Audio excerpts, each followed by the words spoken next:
I just have to express my view. I have never been more upset and disappointed in our current government with how they have dealt with the situation. Do you mean the UK government or the Scottish government? The UK government, apologies. Whether it's the Conservative Party and even the Labour Party, it's an absolute disgrace. How many lives need to be lost? We have between 25 to 30,000 Gazan lives, people who have done nothing wrong. I completely echo what you say. Israel do have a right to defend themselves, absolutely, but at the risk of, not at the risk, the death, murder of 25 to 30,000 people who have done nothing wrong. I can't understand this.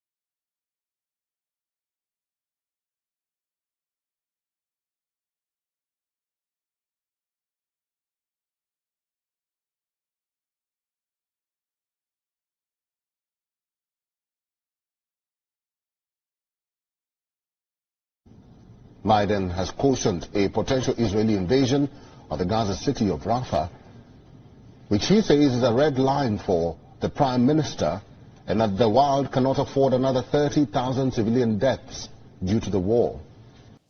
And we're now joined by the High Representative for Foreign Affairs and Security Policy for the European Union, Josep Borrell. Thank you very much. Welcome back to the NewsHour. Let me start with Israel and Gaza. Today, as you saw, the Senate Majority Leader, Chuck Schumer, made a speech at Congress, and he said that Israeli Prime Minister Benjamin Netanyahu has been too willing to tolerate the civilian toll in Gaza, which is pushing support for Israel worldwide to historic lows.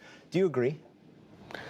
Well, I perceive a change on the mood of the public opinion in the U.S. with respect to what's happening in Gaza.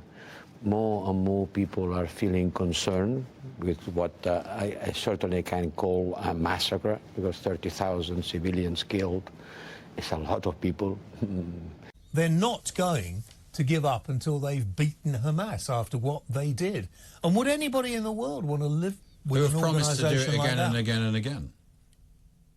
You think 30,000 dead civilians, 70% of whom are women and children, is an effort to minimize civilian deaths? Yeah, but 13,000 of those are Hamas. The way I see it, 30,000 deaths is a horrific genocide, and it's actually unique for any major military confrontation or operation we've seen in modern history.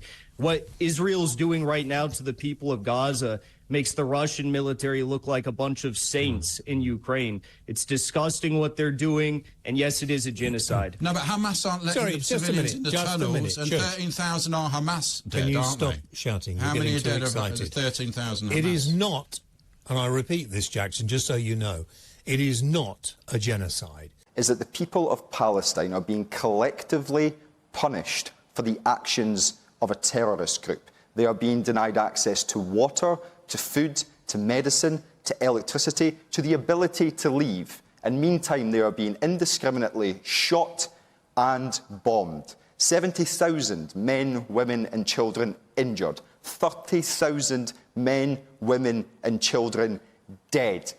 Why do you think a ceasefire would help? Because around 30,000 civilians have been killed. Actually, in an area like Gaza, and in the sort of war that they're fighting, that's really Even Hamas good. aren't saying that. I mean, Even that's Hamas really good. Hamas are saying 30,000 in total. Really If you just said it's not really around, good. let's say the figure is correct. No, would you just? Well, it's not. Even you've got Hamas wrong. 30,000 What, no people. terrorists at all? Hamas are saying 30,000 people have been killed in Gaza. That includes the terrorists.